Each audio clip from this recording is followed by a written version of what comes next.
आजकल आप जब भी डॉक्टर को विजिट करते हो तो डॉक्टर्स आपको बताते हैं कि बहुत सारी बीमारियां आपको लाइफस्टाइल डिसऑर्डर्स के अंतर्गत आती है।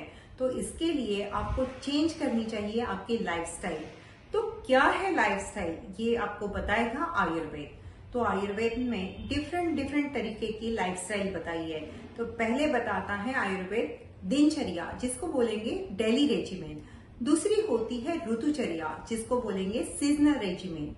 तीसरी होती है रजस्वला परिचर्या, जिसको बोलेंगे मेंस्ट्रुअल रेजिमेंट। चौथी होती है गर्भिणीचर्या, जिसको बोलेंगे प्रेगनेंसी रेजिमेंट। और पांचवी होती है सूतिका परिचर्या, जिस पोस्टपार्टम रेजिमेंट। तो आइए वन बाय वन ये रेजिमेंट क्या है वो जानते हैं। तो पहली आती है डेली रेजिमेंट, मतलब दिनचर्या, जिसमें सुबह जल्दी उठना चाहिए, रात को जल्दी सोना चाहिए, खाने पीने का हमारा टाइमिंग फिक्स होना चाहिए, एक्सरसाइज का टाइमिंग हमेशा सुबह ही होना चाहिए, लेजर एक्टिविटी कब करनी चाहिए, स्टडी कब करनी चाहिए, ये सारी चीजों का साइंटिफिक एक्सप्लेनेशन बता के हमें डेली रेजिमेंट एक्सप्लेन किया गया है। तो ये डेली रेजिमेंट दूसरा कुछ भी नहीं बल्कि हमारे शरीर का बायोलॉजिकल क्लॉक है। अगर वो हम फॉलो करेंगे तो हमें बीमारी होगी ही नहीं। हो विंटर में आप वुलन क्लोथ पहनते हो, समर में आप कॉटन क्लोथ पहनते हो और रेनी सीजन में आप रेनकोट पहनते हो। तो जैसे सीजन चेंज होता है उस अनुसार अगर आप क्लोथ चेंज करते हो तो उसी तरीके से सीजन चेंज होने के बाद हमारी फूड हैबिट्स में भी चेंज आना जरूरी है। अगर वो हम नहीं करते हैं तो जरूर हमें बीमारियां हो सकती है। मतलब हमारे घर का मेन्यू जो रहता है वो होटल जैसा मेन्यू कार्ड नहीं होना चाहिए, बल्कि आयुर्वेद में जो सीजनल चेंजेस के अनुसार जो फूड हैबिट्स बताई गई है वो अगर हम फॉलो करते हैं तो हमें बीमारी होगी ही नहीं। तीसरी है रजस्वला परिचर्या, मतलब मेंस्ट्रुअल रेजिमेंट। जब भी किसी लड़की को मेंसेस आती है तो उन दिनों के दौरान उसका खाना पीना कैसे होना चाहिए, उसको एक्सरसाइज करनी चाहिए या नहीं करनी चाहिए, उसको स्ट्रेस कैसे मैनेज करना चाहिए, इस सारी चीजों की जानकारी देता है आपको रजस्वला परिचर्या, मतलब मेंस्ट्रुअल रेजिमेंट। रजस्वला परिचर्या में रज शब्द अंतर्भूत है। रज का मतलब होता है एंडोमेट्रियम और मेंसेस का मतलब होता है शेडिंग ऑफ एंडोमेट्रियम।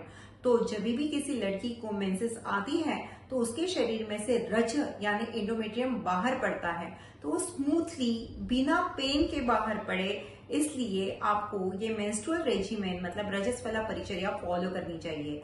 अगर ये परिचर्या अगर आप फॉलो करते हो तो डेफिनेटली आपको dysmenorrhoea, PCOD, PCOS, endometriosis, fibroids जैसी बीमारियां होंगी ही नहीं।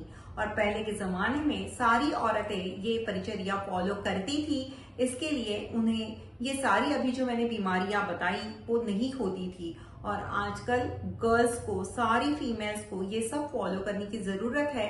तो पीसीओडी, पीसीओएस, एंडोमेट्रियोसिस, इन सारी बीमारियों से वो बच पाएंगे। तो ये लाइफस्टाइल उनको जरूर अपनानी चाहिए। चौथी है गर्भिणी परिचर्या, जिसे हम बोलते हैं प्रेगनेंसी रेजिमेंट।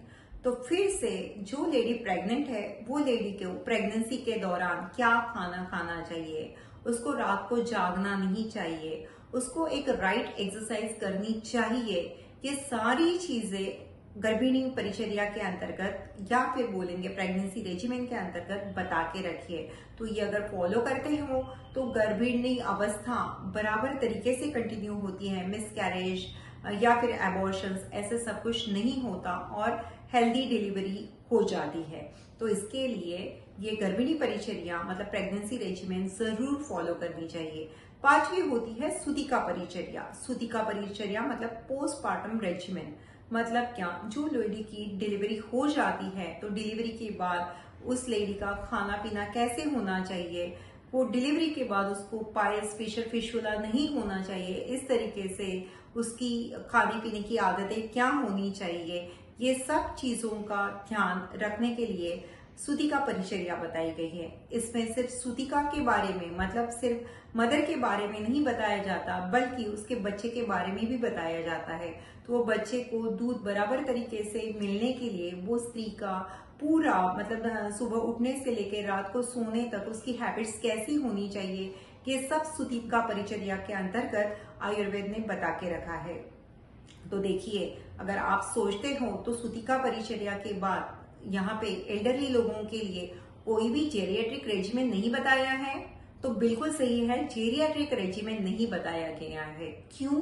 क्योंकि कैसे होता है कि आफ्टर द एज ऑफ 40 मतलब 40 साल की उम्र के बाद आयुर्वेद हमेशा सबको रिजुविनेशन ट्रीटमेंट्स बताता है, रिजुविनेशन के लिए राइट खाना पीना बताता है।